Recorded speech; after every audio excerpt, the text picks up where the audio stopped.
dealt with today in general welfare. Just as in a hearing on homeless services, right now, as the state is looking like it's going to pass its budget on time for the first time in a long time, which is maybe a good thing. I mean, we've had this situation in years past where the state has been so late on its budget. It's reflected poorly on the state. But right now, this governor is so popular that he's able to get a budget that's much more in line with what the Senate Republicans are wanting than what the Assembly Democrats are wanting. And because he has the popularity to do it, it really puts the Assembly Democrats in a bit of a bad situation. So the big issue that we were focusing on today was what's called the Advantage program. As many of you know, Section 8, which was often what people would get a Section 8 voucher coming out of the shelter system. So if you're a homeless family, you go into the shelter system and you stay within the shelter system for a number of months, you're able to eventually obtain a Section 8 voucher that gets you into permanent housing and allows you for a rental subsidy kind of moving forward. Section 8 has dried up. The federal government has stopped providing it in the levels that they used to. And the city stepped in with a program called Advantage. Advantage it's not a great program by any means. It kind of, to me, it resembles like the worst of what they called workfare back in the late 90s, mid 90s, where it puts pretty strict controls on working requirements. So you got to work 35 hours, and it gradually decreases. It's not a permanent subsidy, so where DHS will say that it's it gets you on the road to self-sustainability. Critics will say, well, it just kind of alleviates a problem for a very short period of time, and then you're back where you started. Now, there's some merit to that argument, but what seems to be going on right now is that the governor has decided that it's not a worthwhile program, and he's looking to eliminate it entirely, which,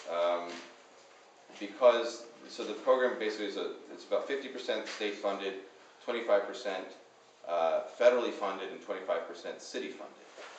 We can't access the federal money unless the state money is there. So even if the city were to put up its own money, the portion that we always have had, we can't even access that other 25% of federal, let alone the 50% of state that rounds it out. So right now we're looking at a situation where the state's going to pass its budget, and it's going to be, and this program is going to be eliminated, and we're actually not going to have, for the first time in a long time, some type of rental subsidy program for families coming out of shelter. That's the way that I look at it. Actually, it's interesting. Brad Lander sits on the committee as well. Brad's got a little bit of a different take on it, and he's very critical of the program as well. But my point in kind of that long-winded story is that we elected a very popular Democratic governor who is, in a lot of ways, kind of behaving like a Republican. I mean, it seems like Bloomberg is like to the left of him on this. I don't know exactly. But so that was kind of a good portion of the day, and then dealing with Administration for Children's Services, which has it's just the cuts coming out of ACS are just utterly devastating to communities of color and poorer communities.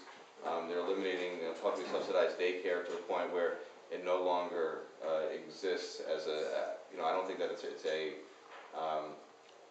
program that, I mean, it's something that it seems like this administration, its long-standing goal has been to dismantle that system. That's that's kind of part of like Lyndon Johnson, Great Society, 1960s type stuff. And Bloomberg is very, he's so private sector. He's, I think, long had his sights on dismantling publicly funded daycare, and they're looking to cut out over 16,000 child care slots in the poorest neighborhoods in the city. And the irony is that because it's ACS, and ACS is, most of their services are in poorer neighborhoods, it almost only affects poor neighborhoods. So in my district, because I represent a large poor Jewish neighborhood in Williamsburg, I have over 500 of these, they're called Priority 5 daycare or childcare, either vouchers or slots within a contracted daycare program. In Charles Barron's district, there's something like 900. Darlene Mealy, who represents Brownsville and parts of Ocean Hill and parts of East Flatbush, there are something like 700. Poorer neighborhoods, that's where it is. If you go to Chris Quinn's neighborhood, there's like 35. Jessica Lappin, where she represents on the Upper East Side, there's something like nine of these slots in the entire council district. So here you have it's striking to me, or it's kind of disorienting to think that these drastic cuts that are coming at a bad time are like almost entirely affecting poorer people. And it's incredibly dismaying when you look at, on the flip side, all we would have to do on a statewide level to raise $4 billion in revenue is just to extend what they call the millionaire's tax, the PIT. Extend what it, as it currently is. Again, Governor Cuomo, nowhere to be found.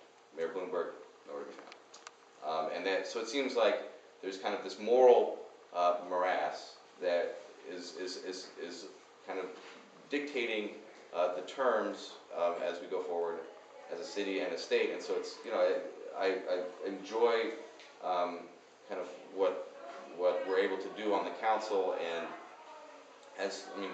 the reality is that most of the council members and assembly members and senators that I speak to,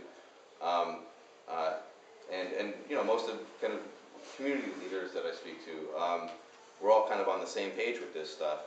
And it seems rather obvious that if you're making over $500,000 a year, an extra couple $1,000 bucks, the tax is not from what you're paying now, but just from what they want to bring back or scale it back to.